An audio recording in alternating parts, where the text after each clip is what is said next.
ओम नमः शिवाय। स्काईज इन अ कॉस्मॉस में आप सभी दर्शकों का बहुत बहुत स्वागत है। हमारी ये कोशिश रहती है कि हम सनातन परंपराओं और आध्यात्मिक ज्ञान की गहराइयों में उतरकर उन रहस्यों को आपके सामने लाएं जो हमारी चेतना को एक नई दिशा दे सकें। आज हम एक ऐसे विषय पर चर्चा करने जा रहे हैं जिसका नाम सुनते ही हमारे मन में अलग अलग, कभी कभी एक दूसरे से उल्टी तस्वीरें उभरती हैं। यह विषय है भांग। किसी के लिए यह होली के जश्न और शिवरात्रि की गहरी भक्ति का प्रतीक है, तो किसी के लिए साधुओं की रहस्यमयी दुनिया का एक हिस्सा। और हां, कुछ इसे केवल नशे और भ्रम से भी जोड़कर देखते हैं। परंतु क्या भांग का सच इतना ही सीमित है? क्या यह केवल एक साधारण बूटी है या इसके पीछे कोई गहरा आध्यात्मिक रहस्य छिपा है? आज हम इन्हीं आम धारणाओं से आगे जाकर भांग के उस प्राचीन और गहरे आध्यात्मिक तथा सांस्कृतिक महत्व को उजागर करने की कोशिश करेंगे, जो सदियों से हमारी परंपरा का हिस्सा रहा है, परंतु आज के युग की चकाचौंध और कुछ पश्चिमी प्रभावों के कारण जिसकी असली समझ कहीं धुंधली हो गई है। अक्सर भांग को केवल एक नशीला पदार्थ के रूप में देखा जाता है, जबकि इसका एक समृद्ध और प्राचीन आध्यात्मिक इतिहास है, जो इसके दवाई वाले और पवित्र पहलुओं को भी शामिल किए हुए है। स्काईज इन अ कॉस्मॉस का मकसद ही है मन के अंदर का सफर, सतह के नीचे छिपे सच की खोज। इसलिए हमारा यह वीडियो आपको भांग के प्रति एक अलग ही नजरिया देने की एक छोटी सी कोशिश है। एक ऐसा नजरिया जो शास्त्रों के ज्ञान, समझदारी और गहरी सोच पर आधारित हो। हमारी आज की यात्रा कुछ महत्वपूर्ण सवालों के आसपास घूमेगी। क्या भांग केवल एक नशीला पौधा है या इसका कोई दिव्य महत्व भी है?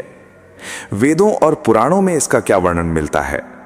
भगवान शिव से इसका क्या संबंध है और उस संबंध का गहरा मतलब क्या है? क्या ये चेतना के विकास में, आध्यात्मिक यात्रा में मददगार हो सकती है? और यदि हां, तो किन हालातों में, किन नियमों और किन सावधानियों के साथ? आइए इन सवालों के जवाब खोजते हुए भांग के आध्यात्मिक रहस्य के इस सफर पर एक साथ चलें।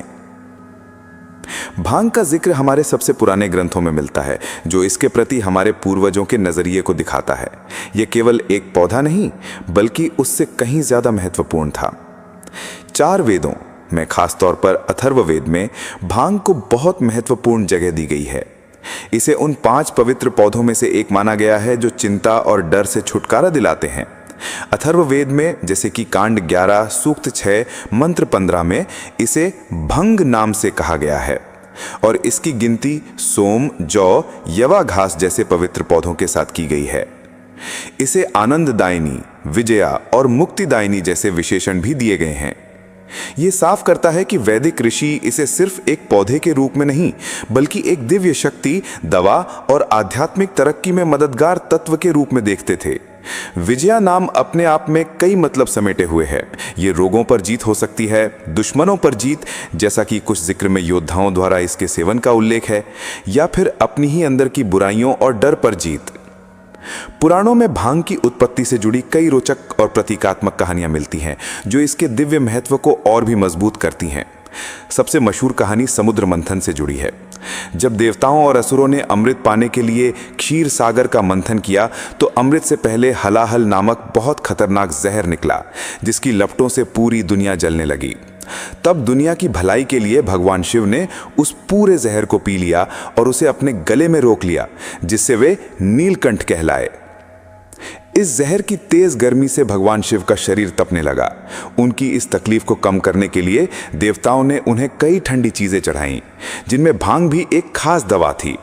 कुछ कहानियों के अनुसार स्वयं देवी पार्वती ने उन्हें भांग अर्पित की, तो कुछ मानती हैं कि मंथन के समय अमृत की कुछ बूंदें पृथ्वी पर गिरी, जिनसे भांग के पौधे की उत्पत्ति हुई, या स्वयं शिव ने अमृत को शुद्ध करने के लिए अपने शरीर से भांग को प्रकट किया। ये कथाएं भांग की ठंडक देने की शक्ति और शिव की जहर को भी अपनाकर उसे भलाई करने वाला बना देने की गजब की ताकत का प्रतीक हैं।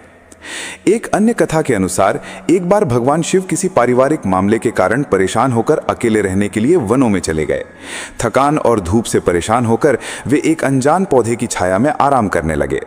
जागने पर उत्सुकता से उन्होंने उस पौधे की कुछ पत्तियों को खाया, जिससे उन्हें तुरंत फुर्ती, शांति और एक नई एनर्जी महसूस हुई। वो पौधा भांग का ही था और तभी से ये भगवान शिव का प्रिय बन गया और उन्हें भांग के स्वामी या लॉर्ड ऑफ भांग कहा जाने लगा। ये कथा भांग के तुरंत एनर्जी देने वाले, मन को शांत करने वाले और मन को अंदर की ओर मोड़ने वाले गुणों की ओर साफ इशारा करती है। ये दोनों तरह की कथाएं, एक दिव्य और लौकिक घटनाओं से जुड़ी, दूसरी स्वयं महादेव के व्यक्तिगत अनुभव से भांग के कई पहलुओं वाले रूप को दर्शाती हैं। ये एक दैवीय उपहार भी है और निजी साधना में एक मददगार भी। आयुर्वेद, जो कि अथर्ववेद का ही उपवेद माना जाता है, भांग को विजया नाम से जानता है और इसे एक महत्वपूर्ण दवा के रूप में मान्यता देता है। चरक संहिता, सुश्रुत संहिता और खास तौर पर आनंद कंद जैसे ग्रंथों में इसके दवाई वाले प्रयोगों का डिटेल में बताया गया है। आनंद कंद में तो भांग के जहरीलेपन के 9 चरणों और उनसे बचने के तरीकों का भी जिक्र है। यह ध्यान रखना बहुत जरूरी है कि आयुर्वेद भांग को एक उपविष यानी कम जहरीला पदार्थ भी मानता है और इसके सीधे खाने की जगह शोधन की प्रक्रिया को जरूरी बताता है। शोधन के कई तरीके हैं, जैसे इसे दूध या खास काढ़ों में उबालना या पानी में भिगोकर, निचोड़कर, सुखाकर फिर घी में भूनना। इस शोधन प्रक्रिया से इसके नशीले असर कम होते हैं और दवाई वाले गुण बढ़ जाते हैं। आयुर्वेद में विजया के अनेक गुण बताए गए हैं, जैसे ये पाचन को ठीक करती है, दीपन पाचन, दर्द दूर करने वाली है, खासतौर पर नसों के दर्द में, नींद न आने में फायदेमंद है, कफ को बाहर निकालने में सहायक है और भूख बढ़ाने वाली है। आयुर्वेद की ये संतुलित और मेडिकल नजरिया भांग के प्रति एक समझदारी भरा नजरिया पेश करती है, जो आज भी उतनी ही रेलेवेंट है। ये प्राचीन ज्ञान हमें सिखाता है कि किसी भी शक्तिशाली वस्तु का इस्तेमाल सही तरीके और मकसद के साथ ही किया जाना चाहिए। भगवान शिव और भांग का संबंध बहुत गहरा और प्रतीक है। ये केवल उनके द्वारा भांग के सेवन तक सीमित नहीं है, बल्कि इसके पीछे गहरे आध्यात्मिक मतलब छिपे हैं, जो शिव के स्वरूप और उनकी शिक्षाओं को दिखाते हैं। भगवान शिव के अनेक नाम और रूप हैं। वे योगीश्वर हैं, सबसे बड़े वैरागी, समाधि में डूबे रहने वाले। वे अवघड़दानी हैं, जो किसी भी भक्त की साधारण सी भेंट से प्रसन्न हो जाते हैं। वे नीलकंठ हैं, जिन्होंने दुनिया की भलाई के लिए जहर पिया। वे व्योमकेश हैं, जिनके बाल आकाश रूपी हैं। और वे सोमनाथ भी हैं। सोम यानी चंद्रमा के स्वामी, और सोम का एक अर्थ पौधों का रस भी है। शिव के इन सभी स्वरूपों का भांग के साथ एक प्रतीकात्मक संबंध बनता है। शिव जो परम योगी और ध्यानी हैं, उनके लिए भांग संभवतः ध्यान को गहरा करने, मन की हलचल को शांत कर चेतना को अंदर की ओर मोड़ने और समाधि की अवस्था को आसान बनाने में एक मददगार चीज रही होगी। शिव का उलझा हुआ और अलग अलग दिखने वाला रूप, वे तपस्वी भी हैं और गृहस्थ भी, विनाश करने वाले भी हैं और बनाने वाले भी, नर्तक भी हैं और एकदम स्थिर भी। भांग के कई पहलुओं वाले असर दवा, नशीला, आध्यात्मिक मददगार से मेल खाता है। भगवान शिव को भांग के स्वामी या विजयापति भी कहा जाता है। ये उपाधि केवल उनके द्वारा भांग के सेवन के कारण नहीं, बल्कि ये भांग के दिव्य और दवाई वाले गुणों पर उनके कंट्रोल, उसके रहस्यमयी असर की उनकी गहरी समझ और उसके समझदारी से दिव्य इस्तेमाल की ओर इशारा करती है। वे इसके प्रभाव से परे इसके स्वामी हैं। जैसे भगवान शिव ने समुद्र मंथन से निकले हलाहल जहर को अपने गले में धारण कर लिया और उससे अप्रभावित रहे, वैसे ही उनका भांग सेवन या उससे संबंधित होना संसार की सभी नेगेटिविटी, क्लेशों और बुराइयों को अपनाकर उन्हें बदलने की उनकी क्षमता का प्रतीक है। भांग स्वयं, जैसा कि कुछ पुरानी कहानियों में है, जहर के प्रभाव को शांत करने के लिए इस्तेमाल हुई। शिव पुराण के अनुसार धतूरा और भांग शिव को अर्पित करना भक्तों द्वारा अपनी नेगेटिविटी, बुराइयों और मानसिक परेशानियों को छोड़ने का प्रतीक है। ये एक महत्वपूर्ण संदेश देता है कि जिस प्रकार शिव जहर को भी भलाई करने वाला बना देते हैं, उसी प्रकार साधक भी नेगेटिव हालातों को अपने आध्यात्मिक विकास का साधन बना सकता है। भगवान शिव का भांग जैसे तेज असर वाले पौधे से संबंधित होना और फिर भी उससे अलग रहना उनकी इंद्रियों पर पूरे कंट्रोल और संसार से उनके परम वैराग्य को दिखाता है। वे भोग में भी योगी हैं। वैदिक ग्रंथों में उल्लेख है कि शिव ने भांग का उपयोग अंदर की ओर मुड़ने और अपनी इंद्रियों पर पूरा कंट्रोल स्थापित करने के लिए किया। यह दिखाता है कि वे किसी चीज के गुलाम नहीं, बल्कि उसके गुणों का इस्तेमाल खुद पर कंट्रोल के लिए करते हैं। कुछ व्याख्याओं के अनुसार भांग का सेवन शिव के लिए माया के पर्दे को भेद कर आम सोच की हदों को पार करके अपने असली रूप में टिकने का एक माध्यम हो सकता है। कैनबिस कुछ साधकों के अनुभव में हमारी आदी हो चुकी सोच को चैलेंज करके हमें गहराई से देखने के लिए प्रेरित कर सकता है। शिव स्वयं भ्रम और अज्ञान को नष्ट करने वाले हैं और भांग इस विनाश में एक प्रतीकात्मक औजार हो सकती है। भक्तों द्वारा शिव को भांग अर्पित करना एक गहरा आध्यात्मिक काम है। यह भक्त द्वारा अपने अहंकार, अपनी सभी इच्छाओं, लगाव और मन की परेशानियों को भगवान के चरणों में सौंपने का प्रतीक है। शिव परंपरा में भांग को शिव को अर्पित करना जीवन के सभी नशों यानी अहंकार, क्रोध, लोभ आदि का परमात्मा को समर्पण माना जाता है। यह बाहरी नशे से अंदर की सफाई की ओर एक सफर है। ये समझना बहुत ज़रूरी है कि भगवान शिव का भांग से संबंध उनके दिव्य स्वभाव का प्रतीक है, उनकी नेगेटिविटी को अपनाने और उससे अप्रभावित रहने की क्षमता। ये इंसानों के लिए सिर्फ पदार्थ के सेवन द्वारा नकल करने की चीज़ नहीं है। कई ग्रंथ साफ चेतावनी देते हैं कि शिव जो कर सकते हैं वो आम इंसानों के लिए मुमकिन नहीं और नतीजे अलग हो सकते हैं। शिव के भांग सेवन का चित्रण ये दिखाने के लिए है कि वे दुनिया के जहर से बेअसर हैं। ये मानव व्यवहार के लिए कोई सीधा सीधा नुस्खा नहीं है। अनेक साधु संत, विशेषकर शैव, नाथ और अघोर परंपरा के योगी भगवान शिव का अनुकरण करते हुए भांग का सेवन साधना में एक मददगार के रूप में करते आए हैं। नागा साधु और अघोरी इसे अपनी धार्मिक क्रियाओं का एक मूलभूत हिस्सा मानते हैं, ये विश्वास करते हुए कि ये उन्हें ईश्वर के और मोक्ष के करीब ले जाता है। उनका मकसद अक्सर ध्यान को गहरा करना, समाधि अवस्था को आसान बनाना, मानसिक एकाग्रता बढ़ाना या कठिन तपस्या जैसे अत्यधिक ठंड या शारीरिक कष्ट की शारीरिक पीड़ा को सहने लायक बनाना होता है। कुछ साधकों का मानना है कि ये मन की बेचैनी को शांत कर सांस और शरीर की संवेदनाओं पर ध्यान केंद्रित करने में मदद करता है। किंतु यहाँ ये स्पष्ट करना बहुत महत्वपूर्ण है कि उनका ये सेवन खास अनुशासन, कड़े संयम, एक निश्चित आध्यात्मिक मकसद और अक्सर काबिल गुरु की देखरेख में होता है। ये आम घर परिवार वालों या मनोरंजन के लिए नकल करने लायक नहीं है। इन साधकों के लिए ये एक उपकरण है, लत नहीं। अब हम उस महत्वपूर्ण सवाल पर आते हैं कि क्या भांग वास्तव में चेतना के विकास में मददगार हो सकती है? क्या ये खुद को जानने का रास्ता खुल सकती है या ये केवल एक भटकाव है? कुछ साधकों, योगियों और प्राचीन ग्रंथों के अनुसार भांग का सीमित, समझदारी और मकसद से सेवन ध्यान को गहरा करने, मानसिक शांति लाने, अंदर की समझ को जगाने और कभी-कभी आध्यात्मिक अनुभवों को बढ़ाने में मददगार हो सकता है। ऐसा माना जाता है कि यह दुनिया के मोह माया से ऊपर उठकर परमात्मा से जुड़ने में मदद कर सकती है। भांग इंद्रियों के अनुभव को तेज कर सकती है और कभी-कभी व्यक्ति को आदी हो चुके सोचने के तरीकों से हटकर एक नया नजरिया दे सकती है, जिससे वास्तविकता की नई परतें उजागर हो सकती हैं। अथर्ववेद में इसे चिंता दूर करने वाला कहा गया है, जो ध्यान के लिए एक जरूरी हालत है। यह समझना महत्वपूर्ण है कि आध्यात्मिक संदर्भ में नशा या उन्माद का अर्थ क्या है। ये परमात्मा के प्रेम में, उनके ज्ञान में या उनके आनंद में इतना डूब जाना है कि दुनिया की सुध बुध न रहे। ये एक अंदर की हालत है जो किसी बाहरी चीज पर निर्भर नहीं होती। ब्रह्मा कुमारीज के अनुसार भांग का पदार्थ के रूप में सेवन एक सामान्य अनुष्ठान हो सकता है, परंतु इसका आध्यात्मिक रूप है आत्मा का दिव्य ज्ञान और शक्ति से मस्त होना। ये आध्यात्मिक नशा हमें हमारे असली गुणों, शांति, पवित्रता और आनंद के प्रति जगाता है। यदि भांग का सेवन इस अंदरूनी नशे को, इस दिव्य उन्माद को जगाने में सिर्फ एक वजह हो और व्यक्ति पदार्थ में ही न फंस जाए, तो इसका आध्यात्मिक मूल्य हो सकता है, परंतु ये एक बहुत बारीक लकीर है। अधिकांश ज्ञानी संत इस विचार से सहमत नहीं हैं। ओशो जैसे आधुनिक आध्यात्मिक गुरु स्पष्ट कहते हैं कि केमिकल वाली चीज़ों से शरीर की रासायनिक प्रक्रियाएं बदली जा सकती हैं, परंतु चेतना का असली विकास नहीं होता। चेतना तो केमिकल वाली चीज़ों से परे है। वे उन साधुओं की आलोचना करते हैं जो गांजा भांग में उलझे रहते हैं और सोचते हैं कि उन्हें कुछ मिल गया। सदगुरु भी कहते हैं कि ये केमिकल फैलाव का एक नकली अनुभव तो करा सकते हैं, परंतु ये असली नहीं होता और आपकी काबिलियत को कम कर देता है।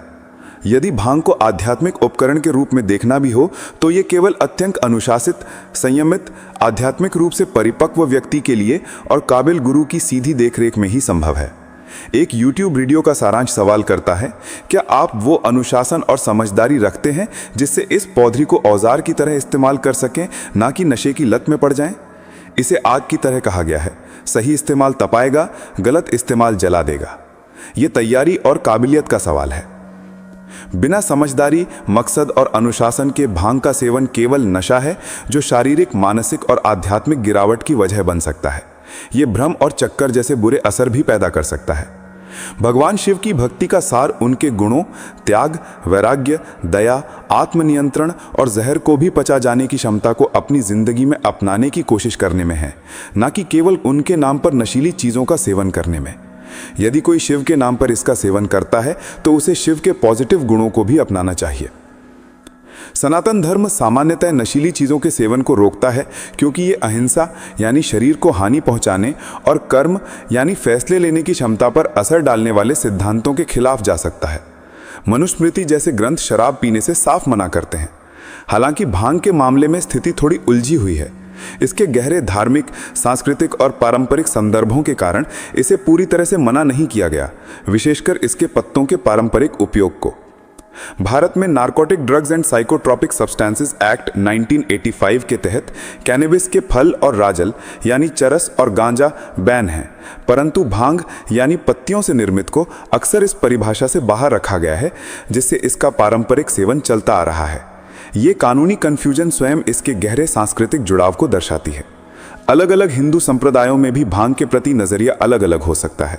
जहां कुछ शैव और शाक्त साधक इसे स्वीकार करते हैं, वहीं अधिकांश वैष्णव मत और कई मुख्यधारा के शैव मत भी इसे अस्वीकार करते हैं या इसके सेवन को रोकते हैं। शैव आगमों में नशीली चीजों का जिक्र नहीं मिलता और शिव महापुराण तो नशा करने वालों को ग्रंथ सुनने से भी मना करता है। यह दिखाता है कि आम रिवाजों और गहरी साधनाओं में फर्क है। ये समझना आवश्यक है कि भांग का आध्यात्मिक प्रयोग यदि कोई हो और इसका सामाजिक या मनोरंजक प्रयोग दो अलग अलग लेवल की बातें हैं। एक अत्यंत सीमित, संयमित और मकसद से भरा है, जबकि दूसरा व्यापक और अक्सर बिना सोचे समझे हो सकता है। तो भांग के इस रहस्यमयी और कई पहलुओं वाली दुनिया की यात्रा के बाद हम किन नतीजों पर पहुंचते हैं? हमने देखा कि भांग का हमारे सबसे पुराने ग्रंथों, वेदों और पुराणों में एक पवित्र स्थान है। इसे दिव्य दवा और चिंता दूर करने वाले के रूप में बताया गया है। भगवान शिव के साथ इसका संबंध बहुत गहरा और प्रतीकात्मक है। ये उनके जहर को अमृत में बदलने की क्षमता, उनके वैराग्य, उनकी इंद्रियों से परे चेतना और भक्त द्वारा अहंकार को सौंपने का प्रतीक है। हमने ये भी जाना कि कुछ आध्यात्मिक साधनाओं में इसे एक संभावित किंतु अत्यंत विवादों से भरा और समझ पर निर्भर उपकरण के रूप में देखा गया है।